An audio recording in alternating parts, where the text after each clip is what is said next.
蓖麻有什么作用？被称为全球10大危险植物，禁止生物武器公约和禁止化学武器公约分别在1992年和1997年将其收录为生化武器。这里是知识 TNT。美国政府历史上曾发生了多起沾染蓖麻毒素的毒信事件，特朗普和奥巴马都曾遭受到蓖麻毒信刺杀。当然了，一国最高领导人身边的安保不是吹的，所以每次沾有蓖麻毒素的信件到不了总统手里，就都被拦了下来。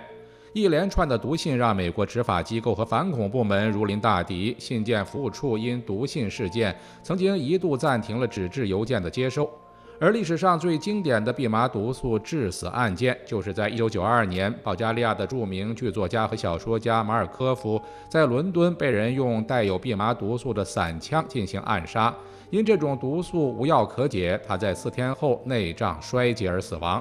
蓖麻毒性这么强，日常接触或者误食会不会有生命危险？一般来说，偶然接触不太可能导致中毒。虽然蓖麻整株各个部分都或多或少含有毒素，但毒素含量最高的则是在状似脸谱的蓖麻籽中。蓖麻毒素有4种形式，其中蓖麻毒蛋白的毒性是最大的，是一种致命的植物蛋白。其他3种蓖麻碱、蓖麻变应原和血球凝集素毒性都不如毒蛋白。毒素在进入哺乳动物的内脏后，会抑制体内细胞的活性，导致动物体内无法合成蛋白质，最终死亡。蓖麻毒蛋白的毒性比氰化物强5000倍，并且比眼镜蛇的毒液还毒，是目前已知毒性最强的植物蛋白。然而，天然的蓖麻中含有的蓖麻毒素含量较低，其毒性也相对有限。一个成年人一次服用8颗以上的蓖麻籽才可能出现明显的中毒症状，而常用的蓖麻油因为都是通过高温榨取的，在该条件下会对蓖麻毒素产生破坏，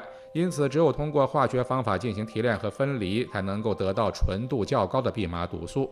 美国、英国等国家都尝试将蓖麻用于战争。早在2次世界大战期间，美国和加拿大就试图通过蓖麻毒素制备毒性气溶胶和弹头，但是由于蓖麻毒素毒性作用时间不够持久，若用作生物制剂无法大规模使用，因此未被广泛采用。蓖麻毒素能够发挥的毒性强度和中毒方式有关，通过吸入方式产生的毒性高于吞服的方式，中毒后一般会有4到8小时的潜伏期。经吞服产生的毒性主要会作用于肝和脾。吞服蓖麻籽后，毒素可以通过胃肠道排出，但是若进行咀嚼，则会加速毒素释放和吸收。而吸入性中毒则表现为非心源性肺水肿，中毒较轻的可在48到72小时恢复，严重者则会因为呼吸和循环衰竭，在1到4天内死亡。看到这里，你是不是很纳闷，这种植物这么毒，被列入了生化武器，为什么田间地头还那么多？其实，蓖麻虽然含有蓖麻毒素，但它全身都是宝，具有极高的经济价值。蓖麻是一种非食用油料作物，是世界10大油料作物之一。它可以用来养蚕，蓖麻的茎秆可以制板造纸，蓖麻根茎叶均可以入药。蓖麻粕是一种天然的绿色肥料，含有高蛋白，将其脱去毒性后可以作为绿色植物的肥料。蓖麻油的提炼物及茎叶提取物可以用于制备绿色农药，可被大自然降解。最为重要的是，蓖麻油是一种非常重要的化工原料。蓖麻油是从蓖麻籽中提炼出来的一种不干性油。之所以蓖麻油能成为重要的化工原料，很重要的一个原因是它不但价格低廉，而且是一种可以代替石油的可再生资源，被称为土地里种出来的石油。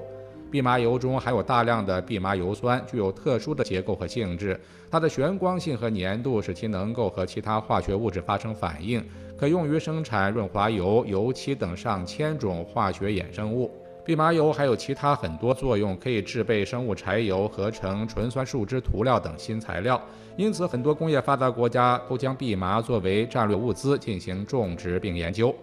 蓖麻有毒，中国为何还大量种植？人工栽培的蓖麻大约是在2500年前被引入欧洲，约2000年前被引入印度，在约1700年前又经印度通过古丝绸之路传入中国。西晋人吕敬在《韵集》中记载：“麻，其生似树者也。”该描述与蓖麻植株的形态十分相似。再结合唐代玄应音译《陀罗尼杂集经》第6卷中的记载：“麻，不米反，草名也。”可推测，蓖麻大约在1700年前的西晋被引进到了中国。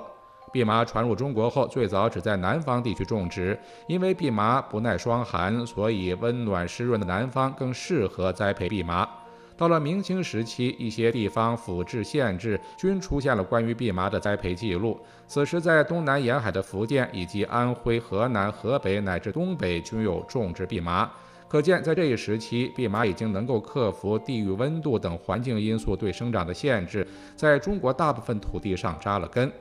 古代我国多使用蓖麻作为药用处方，并且逐渐形成了一套系统。古代龟兹国出土的经卷上记载了诸多蓖麻入药的药方，可用于治疗皮肤病、痔疮、水肿等。《唐本草》和《本草纲目》中均有关于蓖麻入药的记载。此外，在唐宋时期，当时我国的技术水平已经能够提炼蓖麻油用于工业和医药了。到了20世纪初，世界各国工业迅速发展，蓖麻油的需求急剧上升，因此各国开始大力发展蓖麻种植产业。21世纪初，我国因蓖麻种植面积减少、蓖麻油提炼技术不够成熟等原因，从蓖麻原料出口国变为进口国。